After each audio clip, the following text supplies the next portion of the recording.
მოგესალმებით, დიდი მადლობა მოგზაურობისთვის და ასევე ვიცი რომ არაერთი მედია საშუალება ონლაინ გვადევნებს თვალყურს, ალბათ ეს არის ის ახალი რეალობა, რომელსაც ყველა პატივი უნდა ვცეთ და მოვერგოთ ახალ წესებს, იმიტომ რომ გავუფრთხილდეთ ერთმანეთს. ძალიან დიდი მადლობა მინდა დავიწყო, სანამ უშუალოდ თქვენს შეკითხვებს უპასუხებდე. ალბათ მთელი საზოგადოების სათქმელს ვიტყვი. ძალიან დიდი მადლობა თითოეულ სამედიცინო დარგის მუშაკს, რომლებიც ამ ვითარებაში ძალიან გმირულად, ძალიან შვიდად და პროფესიულად ცდილობენ რომ გამკლავდნენ არსებულ გამოწვევებს, რომელსაც ძალიან კარგად გვესმის და ვაფასებთ მათ შრომას. ასევე ძალიან დიდი მადლობა მინდა ვუთხრა მესაზღვრეებს, საჯარო მოხელეებს, ყველა იმ უწყების თანამშრომელს თუ ხელმძღვანელს, რომელიც ამ ვითარებაში აკეთებს თავისი შესაძლებლობების მაქსიმუმს, რომ ჩვენ მართოთ ის სიტუაცია, რომელიც დღეს არის გლობალური გამოწვევა და არა მხოლოდ გამოწვევა საქართველოსთვის.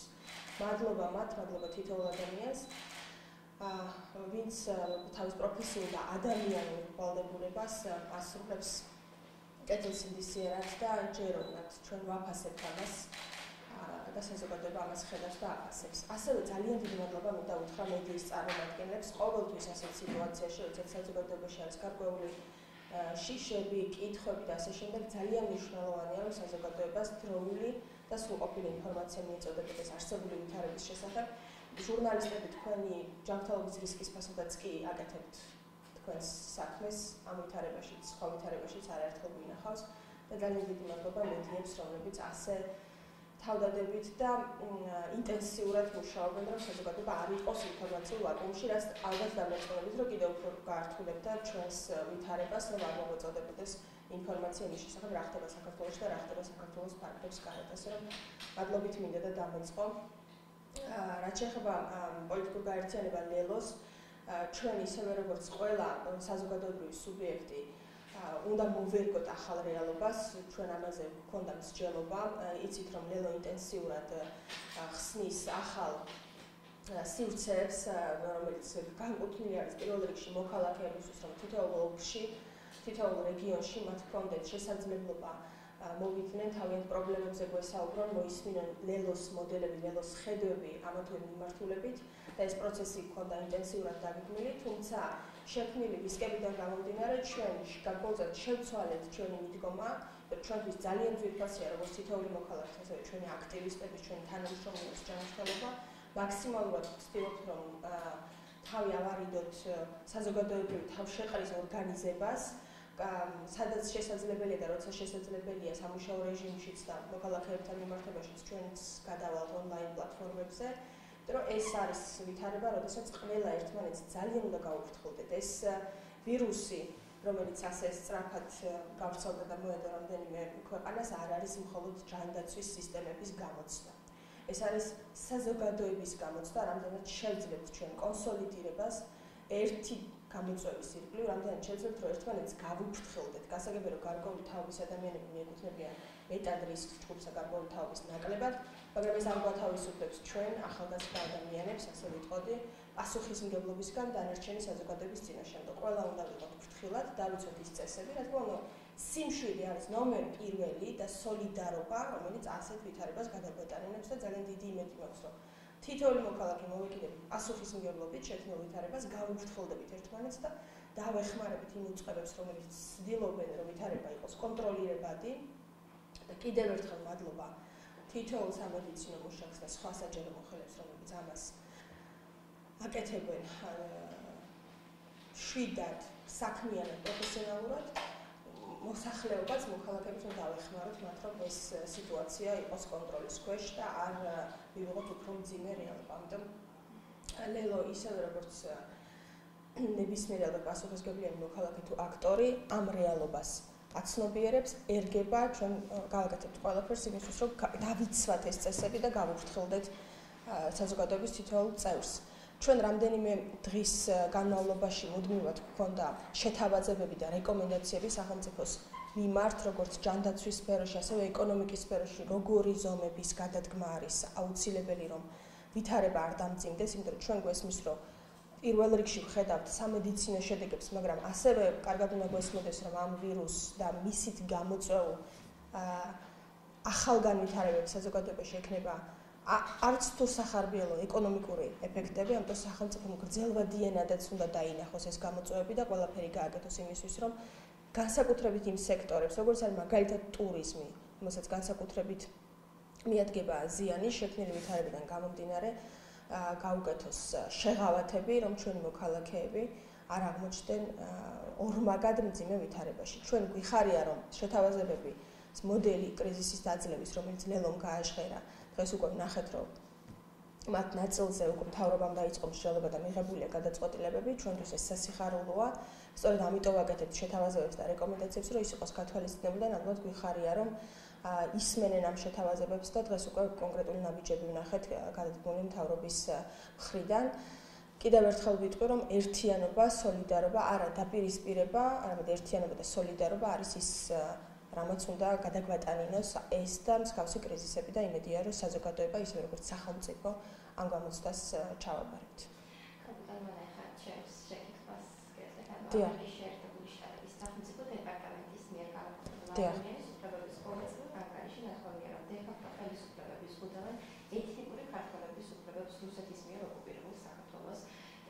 რეგიონებში. ასევე ანგარიშის თანახმად აღნიშნულ პერიოდში რუსეთის მიერ კონტროლირებად რეგიონებში დე-ფაქტო ხელისუფლების მიერ ადამიანის უკანონო მოკვლის ფაქტია დადასტურებული. ამას როგორ შეაფასებთ, რას ფიქრობთ ამაზე და ეს ანგარიში რო შეგვიფასოთ?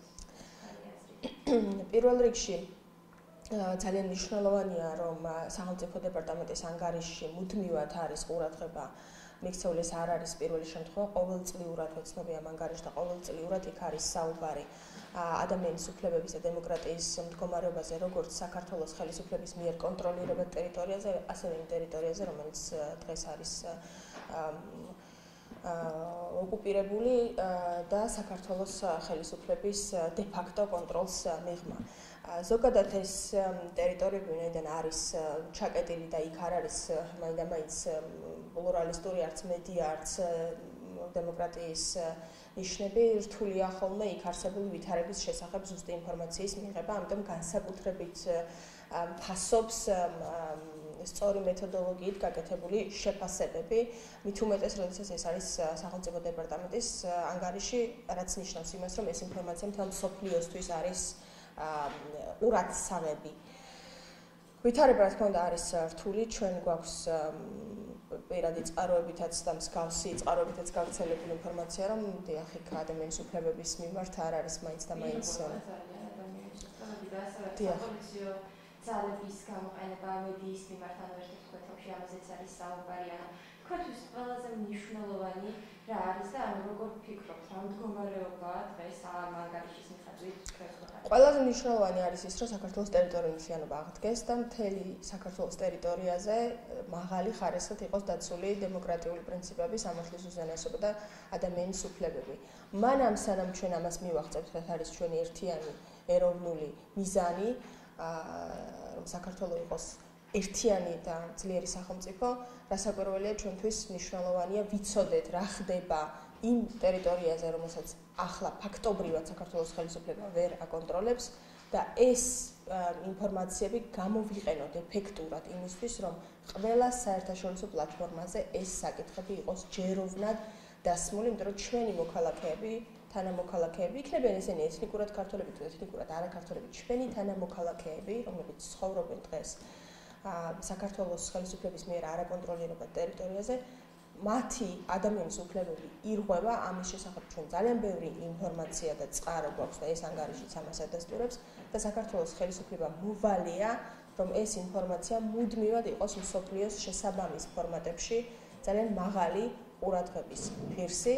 ასევე არსებობს სამართლებრივი, არა მხოლოდ პოლიტიკური ფორუმები, სადაც გაჟღერება და მუდმივად ამაზე აქცენტირება არის მნიშვნელოვანი, ასევე არსებობს სამართლებრივი გზები, მაგალითად ადამიანის უფლებათა ევროპული სასამართლო, რომელიც აძლევს შესაძლებლობას თითოეულ წევრ სახელმწიფოს, რომ თავისი მოქალაქის უფლებების დარღვევა დააყენოს, გახადოს სამართლებრივი დავის საგანი და ამ მიმართულებითაც მნიშვნელოვანია, რომ სახელმწიფო აქტიურობდეს და ყველა ფორმატის, იქნება ეს პოლიტიკური, სასამართლო თუ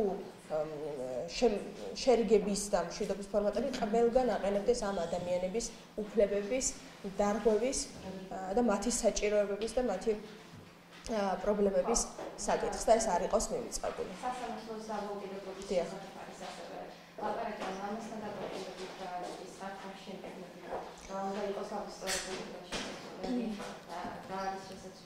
ზოგადად სახელმწიფო დეპარტამენტის ანგარიში არის საუბარი არაერთ კონკრეტულ საქმეზე, არა მხოლოდ ტენდენციებზე და თქვა ჩავარდნილ რეფორმებზე, რომლებიც შედეგი ვერ გამოიღო, არამედ არის საუბარი კონკრეტულ საქმეებზე, პოლიტიკურ მართლმსაჯულებაზე არის საუბარი და კონკრეტული საქმეები არის დასახელებული, მათ შორის ლელოს დაფუძნებლების საქმე, მათ შორის მედია მენეჯერების თუ მფლობელების წინააღმდეგ აღძრული საქმეები, რომლებიც სახელმწიფო დეპარტამენტის ანგარიში მოხვდა როგორც პოლიტიკური მართლმსაჯულების მაგალითები და ეს რა თქმა უნდა არის ძალიან შემაშფოთებელი, იმიტომ რომ როდესაც ასეთი ტენდენცია არსებობს ქვეყანაში და ადამიანები პოლიტიკური ნიშნით იდევნებიან, ეს მის დემოკრატიულ იმიჯს უკიდურესად აზიანებს. არ შეიძლება დემოკრატიულ სახელმწიფოს ყავდეს პოლიტიკური დევნილები და პოლიტიკური პატიმრები.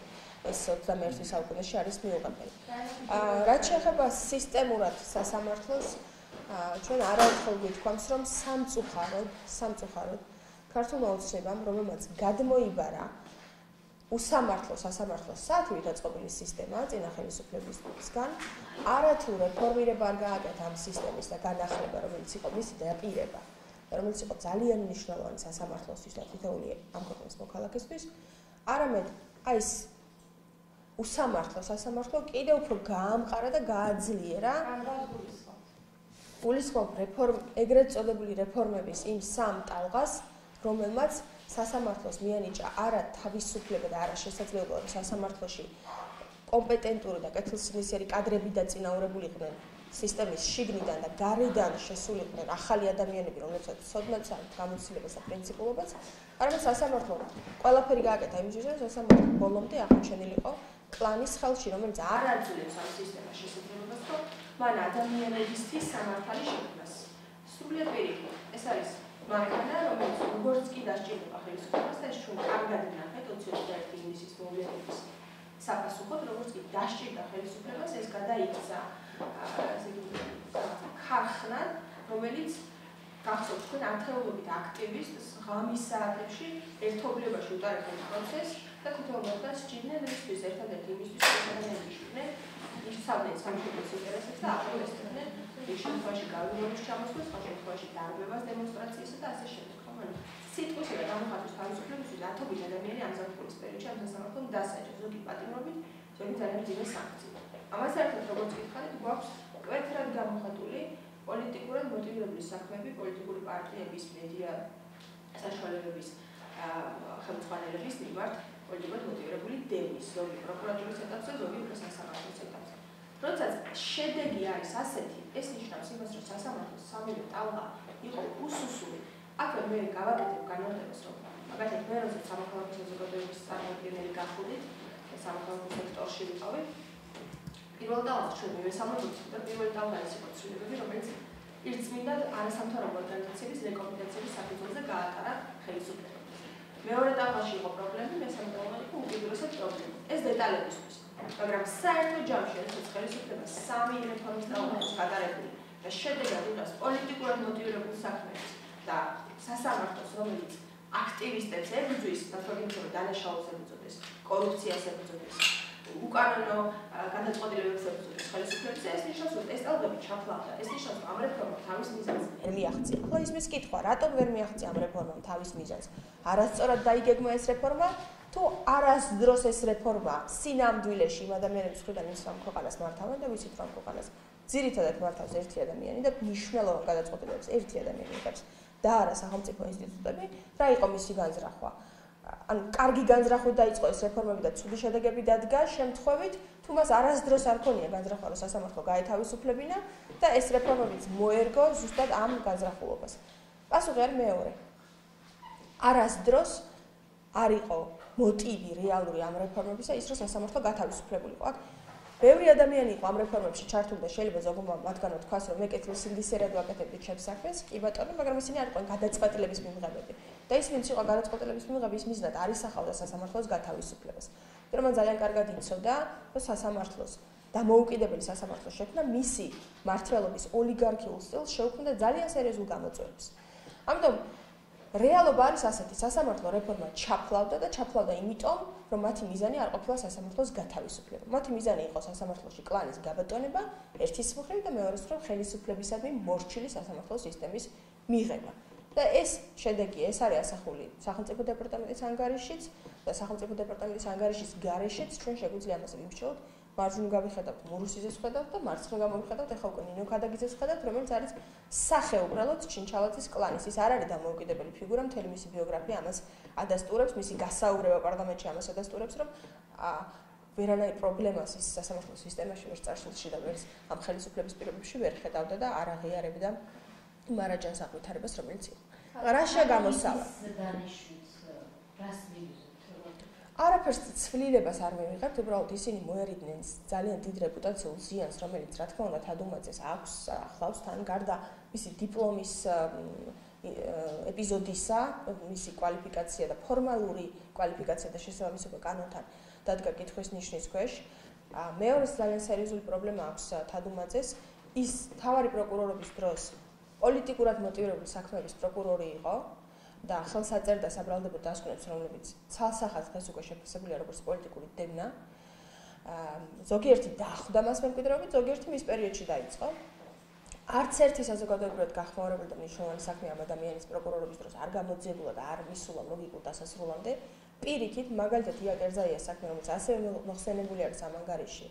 ეს არის ძალიან სასტიკი საქმე, გამორჩეული ყველა სხვა საქმისგან ვიტყოდი.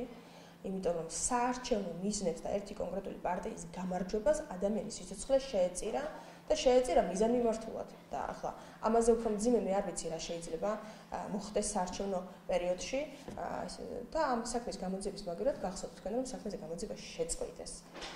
ეს არანაირად აღარ ეწერება უკვე კანონის უზენაესობის და დემოკრატიის მინიმალურ სტანდარტებშიც კი, ხო? რო დავასრულო ეს ნაწილი თუ შესაძლებელია. ამიტომ რეპუტაციული ზიანი მოყვებოდა თადუმაძეს და ბოლოს უკვე მისი კულმინაციის, კარიერის კულმინაცია იყო, როდესაც პროკურორად იჯდა უგულავა საქმეში და მერე გადაჯდა მოსამართლის სკამზე. ეს საერთოდ არათუ რომელიმე სამართლებრივ სისტემას დაუწერელ სამართლებრივ კანონებს ეწინააღმდეგება, როდესაც ადამიანი ერთსა და იმავე საქმეზე შეიძლება იყოს პროკურორიც და მსაჯულიც.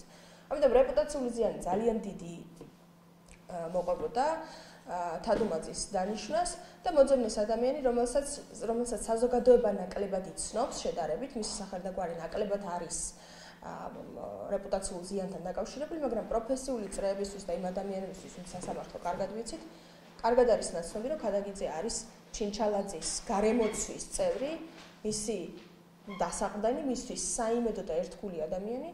და ამ შემთხვევაში ეს არის ნიღაბი, ეს არის ჩინჩალაძის ახალი ნიღაბი, იმიტომ რომ ამ ადამიანს არ უნდა მაინც და მაინც საჯაროდ გამოჩენა და გამოსვლა, ჯერ იყო და მურუსიძე გამოუშვა მთავარ ფლაგმანად ამ სისტემის და თვითონ კვლავ ჩრდილში დარჩა, ახლა გამოუშვა ნინო ქადაგიძე, რომელიც რეალურად არაფერს არ შეცვლის სასამართლო სისტემაში. ის ზუსტად იმიტომ მოიყვანეს უზენაეს სასამართლოს მოსამართლედ, რომ არაფერი არ შეცვალოს ამ სისტემაში და ის სტატუს კვო დაჭაობებული სასამართლოსი შეინარჩუნოს, პრობლემები არ შექმნას, არაფერზე არის საუბროს, არც შიგნით, არც გარეთ. ახლა რაში არის გამოსავალი? ლელო ძალიან ინტენსიურად მუშაობს სასამართლო რეფორმის მოდელზე. სამწუხაროდ, იმდენად დაავადებულია ეს სისტემა და იმდენად დაჭაობებულია ეს სისტემა, რომ ერთი მარტივი გამოსავალი მას ვერ უშველის.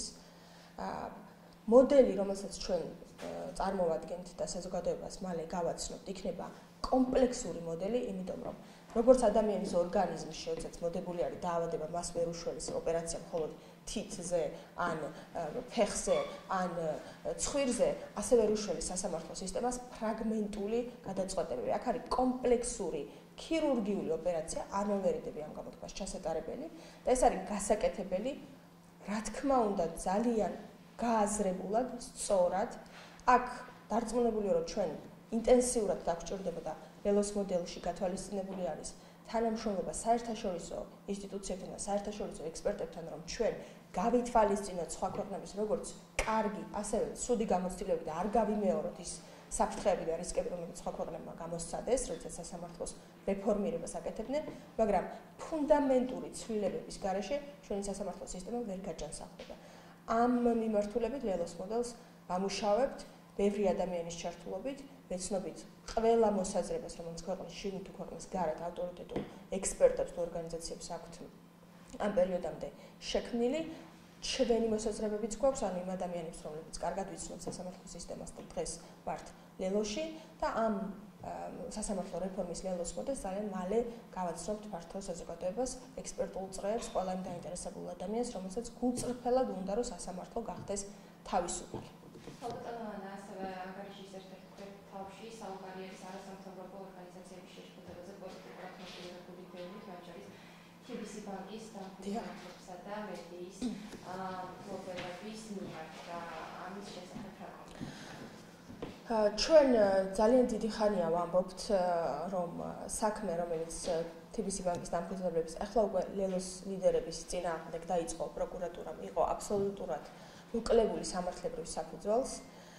მე თავად ვიცნობ ამ საქმეს და როგორც იურისტი ძალიან კარგად შემიძლია გავერკვე, რამდენად თეთრი ძაფით არის ნაკერი ეს საქმე, თუმცა ეს არ არის ერთადერთი საქმე საქართველოს მართლმსაჯულების ისტორიაში, რომელიც თეთრი ძაფით არის ნაკერი. ამ საქმესთან დაკავშირებით არსებობს კონსტიტუციური ინსტიტუტის სახელდამცველის ძალიან დეტალური დასკვნა, რომელშიც საუბარი არის იმაზე, რომ დანაშაულის ნიშნები, რომელსაც პროკურატურა ედავება ხაზარაძე ჯაფარიძეს წარეთელს, წარმოდგენილ მტკიცებულებებში არ ჩანს, უბრალოდ არ არის. ასევე არის ერთ-ერთი არასამთავრობო ორგანიზაციის კონსტიტუციის 52 მუხლის ომბუდსმენისგან დამოუკიდებელ გაკეთებული დასკვნა, რომელიც იმავე შედეგებამდე მივიდა, რომ ამ საქმეში დანაშაულის ნიშნები, რომელსაც პროკურატურა ედავება, არ არის წარმოდგენილი.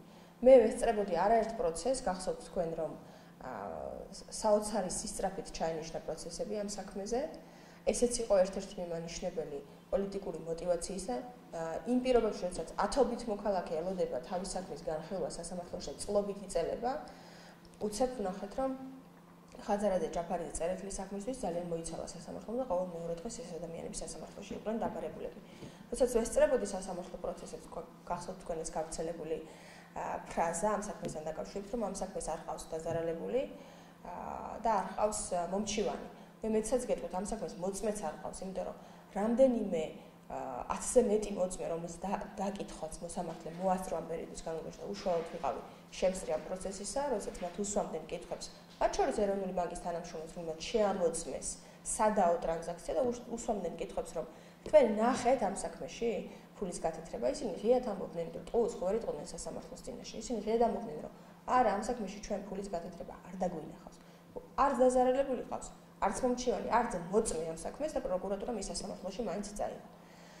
ჩვენ რომ ვცხოვრობდეთ კანონის უზენაესობაზე დაფუძნებულ სახელმწიფოში, რომელსაც აუცილებლად შევქმნით, როდესაც ვიქნებით ხელისუფლებაში, აუცილებლად ეს არის ჩვენ ნომერ პირველი ამოცანა და ლელოს 17 დეკლარირებულ მოდელში პირველი არის სწორედ დამოუკიდებელი სასამართლოს შექმნა, ასეთ სახელმწიფოში დღეს არ ცხოვრობდეთ, ეს საქმე საერთოდ ვერ წავიდოდა პროკურატურიდან, ვერ გააღწევდა და ვერ მივიდოდა სასამართლომდე.